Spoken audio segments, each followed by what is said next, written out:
This episode is brought to you by TwoLinedMusicHutStore.com. TwoLinedMusicHutStore.com is your all-access to culture. Check out cultural merchandise like leggings, hats, mini boxing gloves, and bags. Also t-shirts like hip-hop, nature, rock bands, reggae, and dark fantasy. Fast shipping worldwide. That's TwoLinedMusicHutStore.com. And now let's check out this episode. Good to go. You said you're on the road with Beenie Man. Where were some of the places you guys went? And what was that tour like, especially now? You're seeing Beenie Man in the dance, you guys talking and everything, but now this person that you looked up to is now your co-worker. What was that feeling like, and what were some of the shows you guys did on the road? The first show me and Beenie did was a show with Skinny Fabulous. Okay. So Skinny heard Up in There. Yeah. And reached out to us and said he wanted a remix. That song he remixed it, you know what I mean? Skinny Fabulous has a remix to it? Yeah. Okay. Mm-hmm. So that's the first show we went, and that's the first time I performed in a stadium. Yeah. Yeah, because Skinny show, it was Skinny, I think it was his 15-year anniversary. Yes. He does the fete over there in St. Vincent every year. Yeah. Yes. So it's a dark one. I forgot what it's called, but yes. Yeah, me and Beenie went over there and we did that. And, you know what I mean, me and Beenie went to St. Lucia also, you know what I mean? And while we do many different shows in Jamaica, you know. So me and Beenie was on the road for those two shows, which the the St. Lucia show was 2 shows that we had back to back, but it both rained out.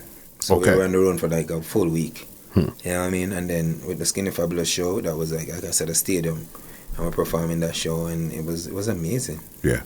It was amazing, man.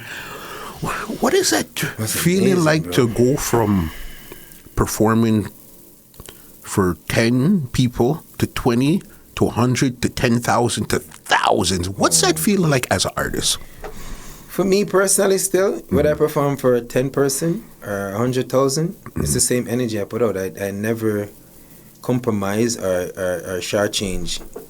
You know what I mean? Because once I'm on the mic and I hear the rhythm, I'm going to perform. Yeah. I'm there to perform, you know what I mean? And I'm there to enjoy myself as much as I like my friends to enjoy themselves. So the numbers don't make a difference to me. You know what I mean? It just make a difference as far as the money goes. You know what I mean? But as far as performance goes, it doesn't make a difference. Yeah, and I know you're a performer. You like to perform. But the first thing you always do, boss, is take off your shirt. Oh, yeah. You know what I mean? Yeah. I'm show the six pack. Why? You think me I work out. You know what I mean? Me like show up the 6 pack.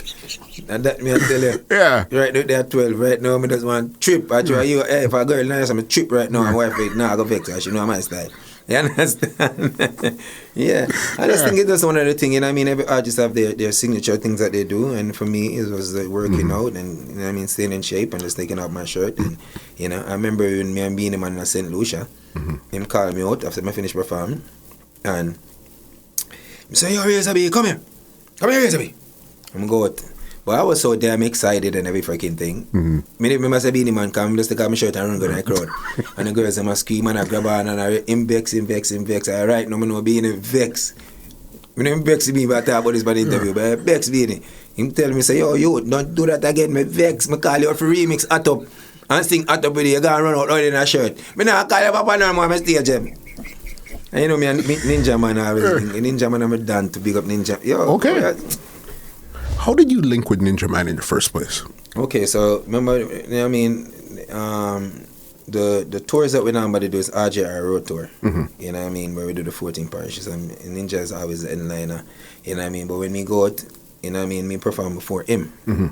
So the reaction and everything, you know what I mean, him like how me perform, him like how me carry myself, him like how me deal with the people, him like, you know what I mean, so him gravitate to that, and then we become friends. We stop taking the tour bus, so him start driving me now, and me start driving him. We start exchange vehicle or whatever the case may be, you know what I mean, and we become such close friends. Him come by my house, me go by females, him, you know what I mean, one of them things him always big me up, you know what I mean, rate me. So, you know what I mean, it's one of those things. All right. And, he always give me good advice about the music and what to watch for, what not to watch for, and you know what I mean? So I was going to say, give me one moment you remember with the Gaga that you never forget. Either something he said, did, advice, something with the Gaga. Because you know he's a character, you know, boss. Yeah, he's very extreme. He's one of the most hilarious person you ever meet, you know what I mean? Like, I remember we were going on a tour and me and wife and Ninja drive, and me I tell you, he was just giving us a joke. We had to pull over at the side of the road and just laugh. I've never laughed so much. Yeah. You know what I mean? It was just the words were just saying things to just make you laugh. You know what I mean? Yeah. It was just funny. You know, it was. I'm just rate the Gargan. You know what I mean? I want to just rate him. You know what I mean? Rate him. This podcast is brought to you by www.twolinedmusichut.com.